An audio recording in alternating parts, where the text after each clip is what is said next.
Hello everyone, Rich Swann Game here, bringing you another episode of WWE Results. If you do like, please leave one and subscribe. But this time around, we're doing the results for Roadblock, End of the Line. And this pay-per-view was filled with, uh, uh, two really, really good matches, and the rest of the matches were good, so they weren't really good. And couple confusing, not confusing, but well, some confusing and some not very well put together. But yeah, we started out the night with New Day coming out and cutting a promo on how they beat Demolition's record and how they're continuing to beat it and how they won't lose the titles at all. Or so we thought. Because the first match of the night was a Raw Tag Team title match between the New Day and Shesaro. And your winners, surprisingly, after a really, really good match, is lots of fun, lots of, moments to where I love the false finishes in here too. I loved the storytelling, I loved everything. But, yeah, your winner new tag team champions is Shesaro. And I really like the ending of this because Sheamus is crawling towards Cesaro, like, with all he's got, 1, 2, he's almost there. He goes for the tag. Cesaro pulls away, speeds in the ring, gets hit by Kofi Kingston's Trouble in Paradise, I believe, and then Kofi thinks Cesaro is tagged in. He goes for the pin on Cesaro. Sheamus gets back up, and then he bulldozes Kingston to the floor, ties him up, and goes for the 1, 2, 3. Your new champs, Shesaro. And yeah, just Cesaro knew everything. He knew Sheamus would rebound from it. He wouldn't be worried. He'd just rebound and help him win the title. And they did. Then, after the match, New Day are holding their tag team titles, sadly, but they know what's gonna come up. And, they're handing it over both to Cesaro and Sheamus. And Cesaro just leans in for a hug, and, they show respect and sportsmanship between each other. And then Sheamus just grabs him and takes it all to himself. Then, after that, we had a Kevin Owens interview about Y2J and if the feelings against him and Y2J are going to get in the way of the Universal title match, which I thought they were, and I thought they were broken up now, but that didn't seem to be true because of what happened later in the show in the main event. But after the interview, KO sees Y2J. He's like, "Oh, Chris, I got you a Christmas present. I really want to make this up, man. Please, just accept my apology. I'm sorry. And he got Y2J a Christmas-themed scarf, and Y2J sold the hell out of it. No, not sold, but no-sold the hell out of it. He picked it up, looked at it. He's like, "Oh yeah," and he just threw it in KO's face. And yeah, really enjoy that segment. I'm really hoping that their match comes quickly because they're not false finishing, but teasing. They've been teasing a long time. There's been, I think, 5 breakups now. I'm not sure, but there's been a lot. But I just hope the actual breakup is as big as all these other ones. Then, after that, we had the second match of the night, Sami Zayn versus Braun Strowman. Before I start off the review of this match, I thought Zayn just had to, I thought he'd be able to survive 10 minutes and then the match would go on. Not survive 10 minutes and win. But it was totally the other way around. So all Sami Zayn had to do was survive 10 minutes and he won which I think if they would have just, just had the moral victory for Sami, so have him survive 10 minutes, and then the match continued, I think it would have been great. Even better match. I mean, it was a good match and great story. Well, not great storytelling, but great character development between everybody in the match. So, Mick, Zayn, Braun, Zayn showing that he's not going to give up. Braun just showing that he's the monster and that's why you don't deal with him. And then Mick being the selfless carer for Sami Zayn.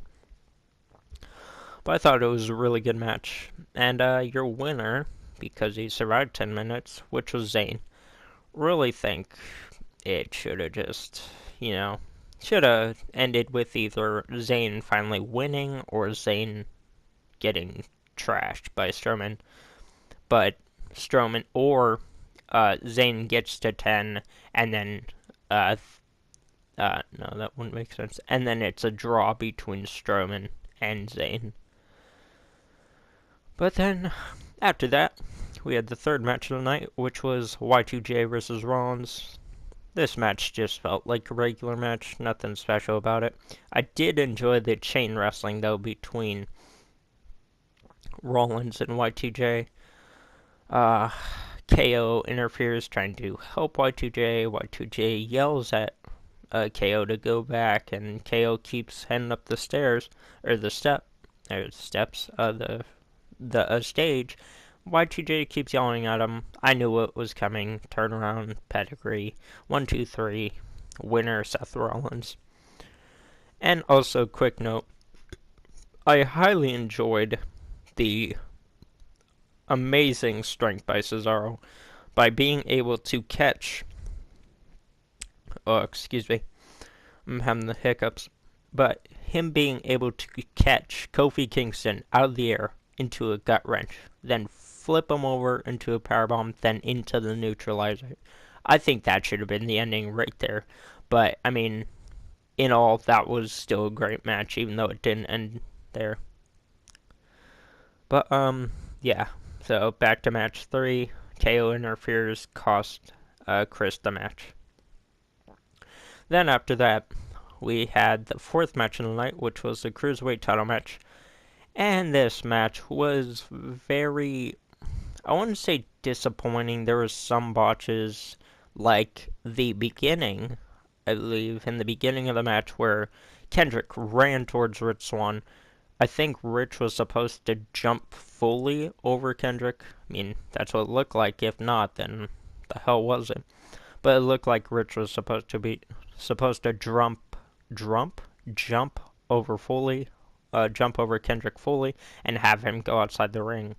But no, he jumped and hit him awkwardly with his thigh or whatever. And then also, Kendrick went for sliced bread, and TJP threw him outside the ring. That didn't look like it was meant to go that way. But, yeah, the crowd wasn't into this at all. I knew Rich Swann was going to win. There was a small percent of me, or a small thought of me. It's like, oh, well, if Kendrick wins it back, that's still good. But, yeah, Rich Swann won it back. No surprise there. What was a surprise is Neville returning, making his debut, and sending a message into the Cruiserweight division. Because right after the match, Neville returned, and it's heel Neville, so he's a evil elf from from The Hobbit. Evil elf from Mordor. I just call him that because of his ears. But, yeah, really happy to see Neville back. Don't know how they're gonna counteract his moveset with him being a heel. I mean, Rollins was a great heel when he was, and he had such a fantastic moveset where people cheered him. So I'm thinking, are they going to treat it like that, or what,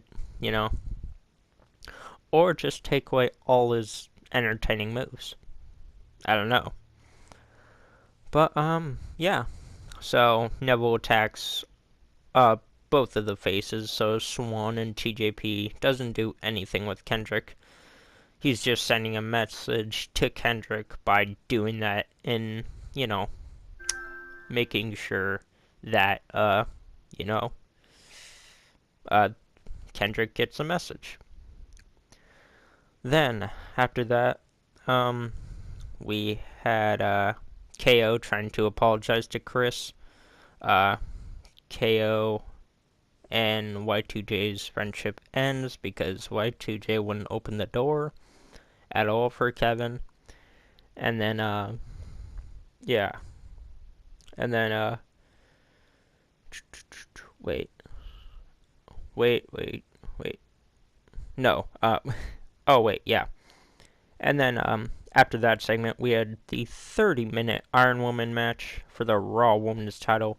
Best match of the night, in my opinion. New Day and Cesaro match was fun, but not as good as this one. This one had way more storytelling.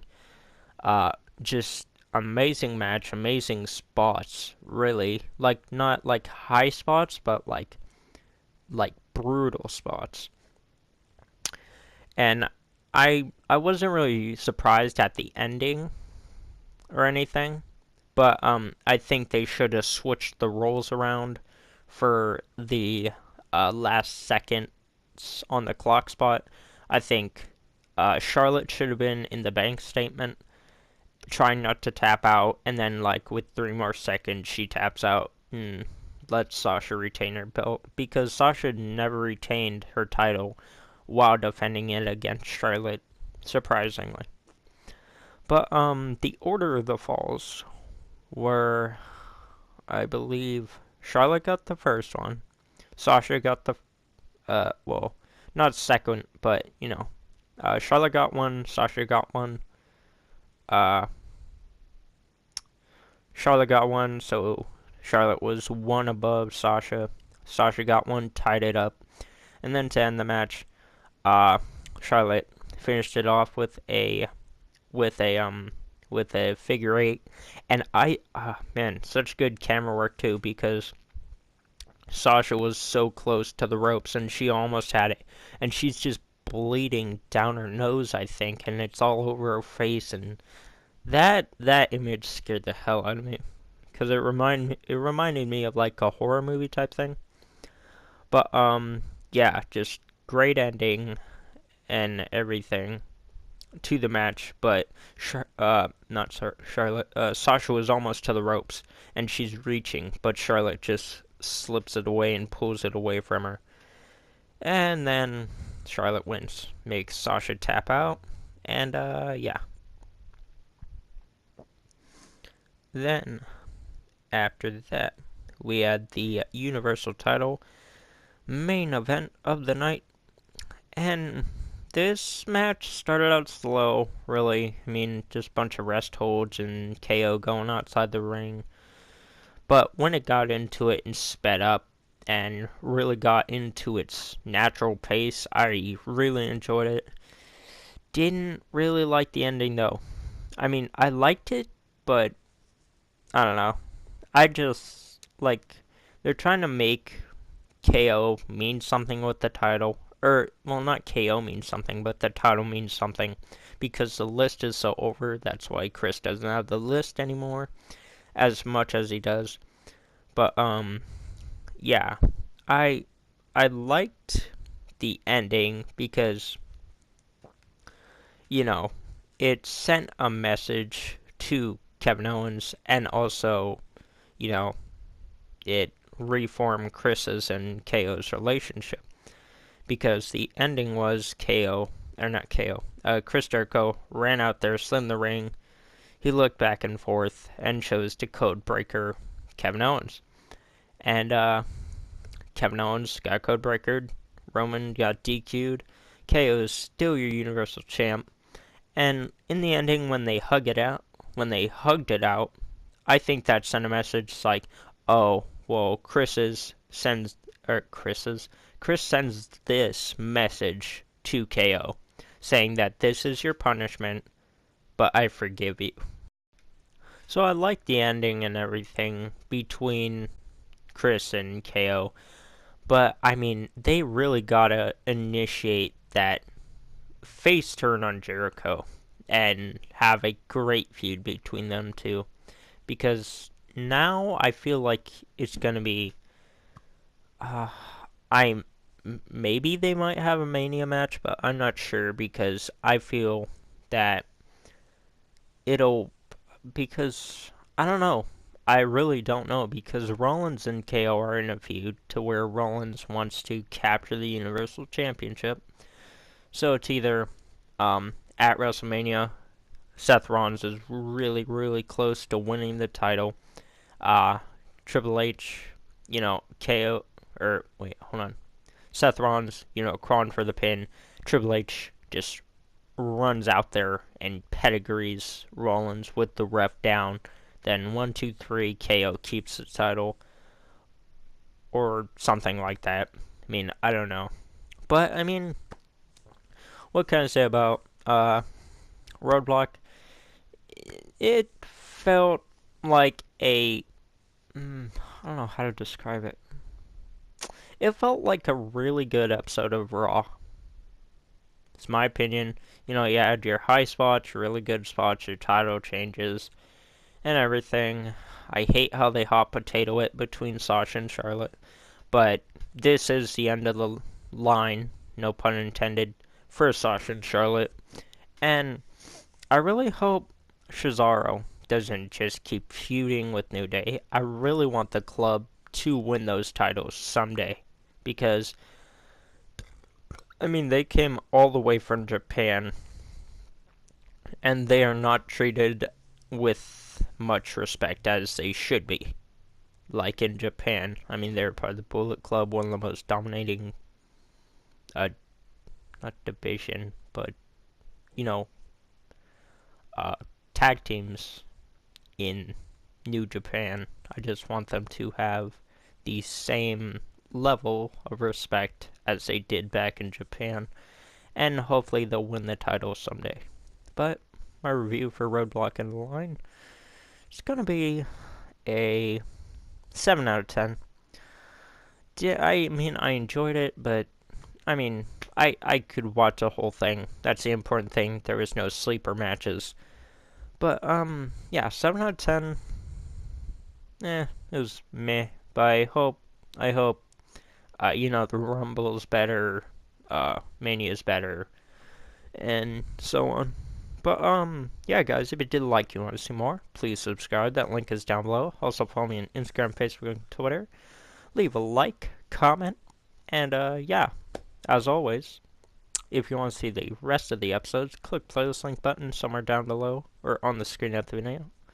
But yeah, guys, as always, have a nice day. I'll see you in the next one.